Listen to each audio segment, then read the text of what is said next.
Indkøbschefens motiver for at bruge ABC-analysen er som et led i optimering af afdelingsarbejde. Han benytter den blandt andet for at få et overblik over, hvilke leverandører, der har størst økonomisk betydning for virksomheden, og for at finde de vigtigste leverandører, virksomhedens indsats bør koncentrere sig om. I REMA 1000 har man kategoriseret leverandørerne som følgende. A-leverandører omfatter 20% vigtigste leverandører. B-leverandører omfatter de 50% næstvigtigste leverandører, og C-leverandører omfatter de sidste 30% af de mindst vigtigste leverandører. REMA 1000 har 10 leverandører, for hvilke der foreligger følgende oplysninger.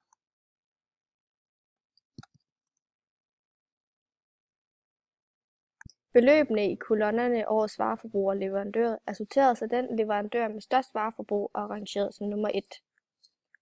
Det vil sige leverandørerne opstillet efter betydning med de vigtigste leverandører øverst, som i dette tilfælde er Arla og Danish Crown. Da der i alt er 10 leverandører, udgør hver leverandør 10% af de samtlige leverandører. Dette ses her i leverandør akkumuleret.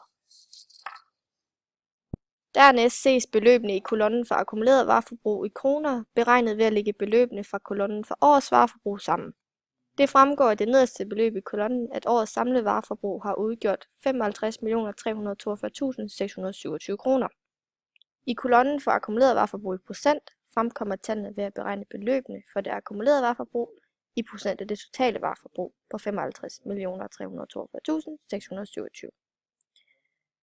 For eksempel er de 43,2% på anden tallinje fremkommet ved at beregne 23.922.529 kroner i procent af 55.342.627.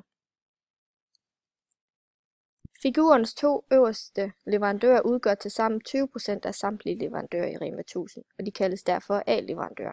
Disse leverandører dækker tilsammen 43,2% af virksomhedens vareforbrug. De efterfølgende 5 leverandører dækker tilsammen 50% af leverandørerne, og de kaldes derfor B-leverandører. Disse leverandører bidrager med 52,7% af virksomhedens vareforbrug. De 3 nederste leverandører dækker tilsammen 30% af leverandørerne, og de kaldes C-leverandører. Disse leverandører bidrager kun med 4,1% af virksomhedens vareforbrug. Deraf fremgår det af den sidste kolonne, om der i det enkelte tilfælde er tale om en A, B eller C-leverandør.